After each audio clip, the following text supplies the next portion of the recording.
पूर्वी चंपारण, सीतामढ़ी, मधुबनी, सुपौल, अरेरिया और किशनगंज। यहाँ पर कोई ऐसा जिला है जिसके बारे में अक्सर कंफ्यूजन होता है? हाँ, एक है शिवहर जिला। नक्शे पर लगता है कि वो नेपाल को छू रहा है, पर असल में वो सीमा साझा नहीं करता। अच्छा जी, सीतामढ़ी और पूर्वी चंपारण के बीच में है। तो ये हो गई पूरी तस्वीर। हाँ, संक्षेप में कहें तो नेपाल के साथ साझा करने वाले जिलों की संख्या 7 है। उत्तर प्रदेश और झारखंड के साथ 8-8 जिले और पश्चिम बंगाल के साथ 3 जिले सीमा साझा करते। चलिए अब अगला टॉपिक देखते हैं, बिहार का भौतिक विभाजन। जब हम बिहार का नाम सुनते हैं तो अक्सर हमारे दिमाग में एक विशाल सपाट मैदान और उसमें बहती गंगा की तस्वीर आती है। लेकिन क्या बिहार सिर्फ इतना ही है? नहीं, बिल्कुल नहीं। और ये समझना बहुत जरूरी है, क्योंकि बिहार की भूमि की बनावट, मतलब इसकी जो फिजिकल ज्योग्राफी है, वो सिर्फ नक्शे पर लकीरें नहीं है। सही बात है। यही वो बुनियाद है जिस पर बिहार का इतिहास, इसकी अर्थव्यवस्था और यहाँ के लोगों की जिंदगी सब कुछ टिका है। तो अगर हम संरचना के हिसाब से देखें तो हम बिहार को मोटे तौर पर 3 मुख्य हिस्सों में बांट सकते हैं। 3 हिस्से? अच्छा, एक तो गंगा का मैदान ही होगा, मैं मानकर चल रही हूँ। हाँ, वो तो है ही, और वो सबसे बड़ा हिस्सा भी है, बिल्कुल। लेकिन उसके अलावा 2 और हैं।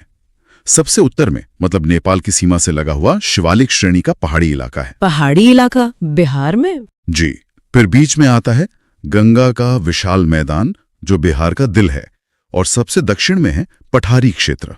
तो ये 3 हो गए, पहाड़, मैदान और पठार।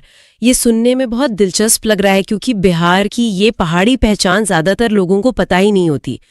तो चलिए इसी उत्तरी पहाड़ी हिस्से से शुरू करते हैं। ये कहाँ पर है और कैसा है? ये पूरा इलाका बिहार के सिर्फ एक ही जिले में है, पश्चिमी चंपारण, उसके उत्तरी हिस्से में। बस एक जिले में? हाँ, बस वहीं। ये हिमालय की सबसे बाहरी और सबसे नई श्रृंखला शिवालिक का ही एक हिस्सा है। इसका कुल क्षेत्रफल करीब 932 वर्ग किलोमीटर है, जो बिहार के हिसाब से तो बहुत छोटा हुआ। बहुत छोटा, लेकिन इसकी अहमियत बहुत ज्यादा है। इसे भी हम समझने के लिए 3 उप भागों में देखते हैं। अच्छा, इसके भी 3 हिस्से हैं? हाँ, पहला है रामनगर दून। दून का मतलब होता है एक लंबी चौड़ी घाटी जो पहाड़ियों के बीच में हो। तो ये छोटी छोटी पहाड़ियों का एक क्रम है। इसकी सबसे ज्यादा ऊंचाई भी सिर्फ 240 मीटर के आसपास है। तो ये एक तरह से तराई का इलाका हुआ, हल्की फुल्की पहाड़ियों वाला। बिल्कुल। लेकिन दूसरा भाग, जिसके बारे में शायद आपने सुना हो, वो काफी अलग है। सोमेश्वर श्रेणी की बात कर रहे हैं आप? आपने सही पकड़ा।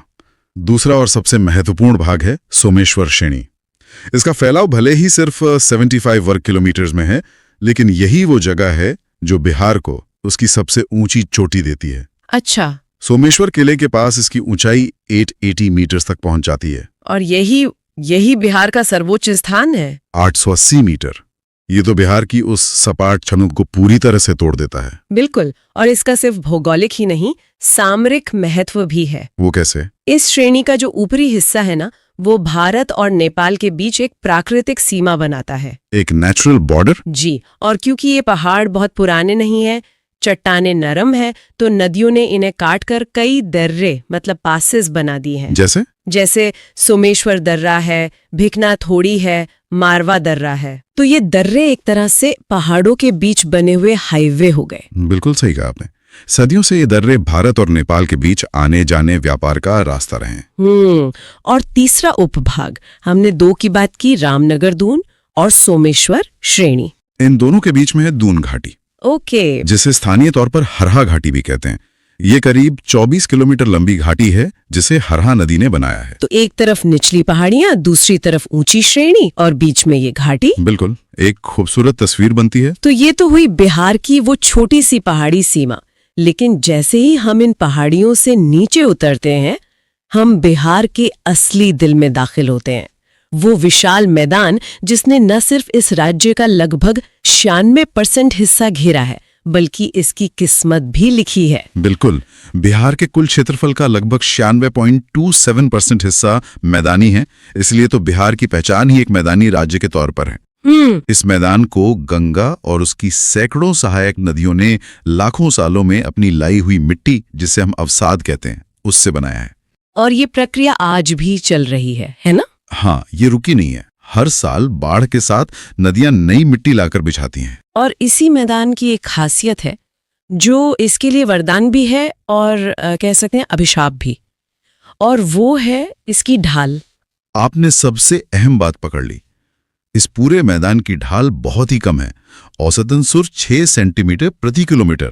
1 मिनट, बस 6 सेंटीमीटर? जी। 1 किलोमीटर में?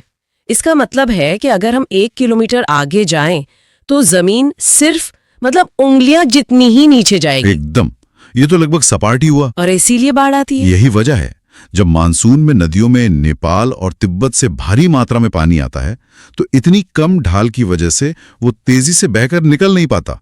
नतीजा ये होता है कि पानी किनारों को तोड़कर दूर दूर तक फैल जाता है। और इस विशाल मैदान के ठीक बीच से गंगा नदी बहती है जो इसे 2 हिस्सों में बांटती है। हाँ, उत्तरी बिहार का मैदान और दक्षिणी बिहार का मैदान।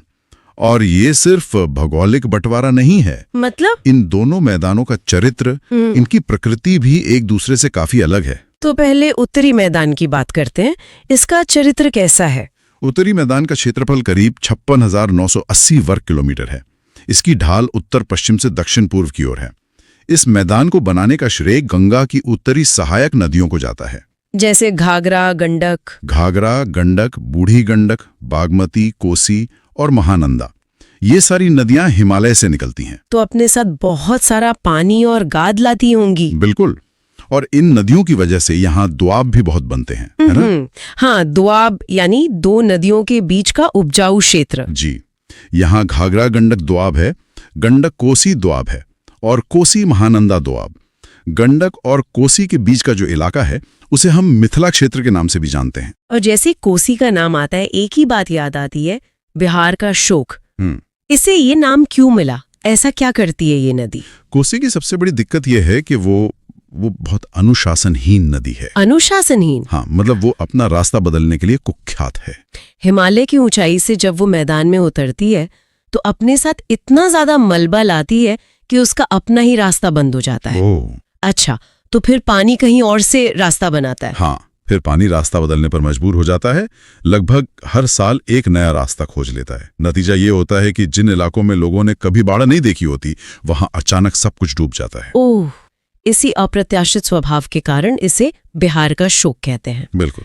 ये तो हुई उत्तरी मैदान की कहानी। अब गंगा के पार चलते हैं दक्षिणी मैदान की तरफ। उसे मगध का मैदान भी कहते हैं ना? वो उत्तरी मैदान से कैसे अलग है? दक्षिणी मैदान का क्षेत्रफल लगभग 33,670 वर्ग किलोमीटर है और इसे बनाने वाली नदियां पठारी भारत से निकलती हैं, जैसे सोन, पुनपुन,